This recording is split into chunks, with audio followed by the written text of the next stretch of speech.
Bismillahirrahmanirrahim. Diceritakan pada zaman Abdul Malik bin Marwan, yaitu seorang khalifah. Diceritakannya adalah ada seorang pemuda yang datang kepada Raja Abdul Malik bin Marwan dalam keadaan nangis dan prihatin. Kemudian seorang pemuda itu berkata, "Wahai Amirul Mukminin Abdul Malik bin Marwan, saya telah melakukan dosa besar, apakah saya masih bisa bertaubat?" Terus kata Abdul Malik bin Marwan, "Apa dosa yang kamu lakukan?" Pemuda itu menjawab, "Dosaku sangat besar." Abdul Malik bin Marwan menjawab, "Apa itu dosanya? Bertobatlah kepada Allah, karena Allah akan menerima taubatnya seorang hambanya dan akan mengampuni segala kesalahannya." Kemudian pemuda itu berkata, "Wahai Amirul Mukminin, saya itu pernah menggali kuburan dan saya melihat beberapa keajaiban-keajaiban atau keanehan-keanehan." Abdul Malik bin Marwan berkata, "Apa yang kamu lihat ketika menggali kuburan?" "Ya Amirul Mukminin, saya pernah suatu malam hari menggali sebuah kuburan dan saya melihat jenazah tersebut atau mayat tersebut, wajahnya itu dipalingkan dari kiblat. Kemudian saya khawatir dan saya menginginkan untuk keluar dari kuburan itu. Ketika saya mau keluar, ada suara tanpa rupa yang berkata, 'Apakah kamu tidak bertanya tentang tingkahnya mayat ini?' Terus akhirnya, 'Limadza? Kenapa bisanya wajah mayat itu dipalingkan dari kiblat?' Kemudian dijawab oleh suara tanpa rupa itu, karena dia itu adalah orang yang menggampangkan yang namanya sholat. Maka inilah balasannya dia. Kemudian saya pernah menggali kuburan yang lain juga dan saya melihat mayat itu dirubah wajahnya dan sekujur tubuhnya menjadi babi. Setelah dirubah terus diikat dengan beberapa rantai dan dibelenggu di lehernya. Lalu saya khawatir dan saya menginginkan untuk keluar. Ketika saya mau keluar, ada suara tanpa rupa yang berkata, 'Apakah kamu tidak bertanya tentang amalnya ini dan kenapa mayat ini diazab seperti itu?' Kemudian saya menjawab, 'Emangnya kenapa sih mayat ini?' Kemudian suara tanpa rupa itu menjawab, 'Karena mayat itu selalu minum khamr dan mati dalam keadaan tidak bertaubat karena perbuatan meminum khamr.' Lalu saya pernah menggali kuburan yang lain lagi. Saya menemukan mayat tersebut dalam keadaan diikat di atas bumi dengan menggunakan patok atau menggunakan kayu yang terbuat dari api, dan lidahnya keluar dari arah belakang.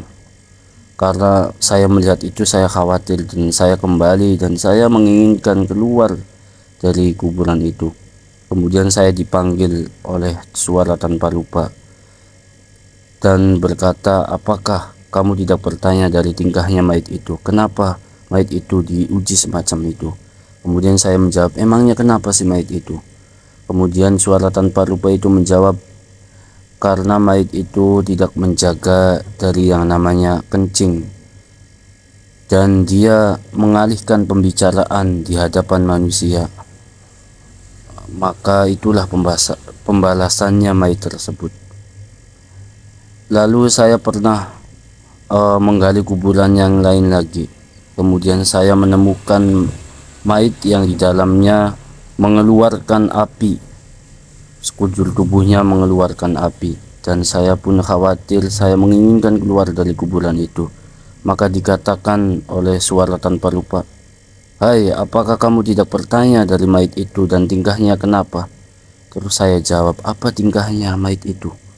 Terus suara tanpa rupa itu menjawab, 'Dia itu adalah orang yang meninggalkan sholat, maka inilah pembalasannya di alam kubur.'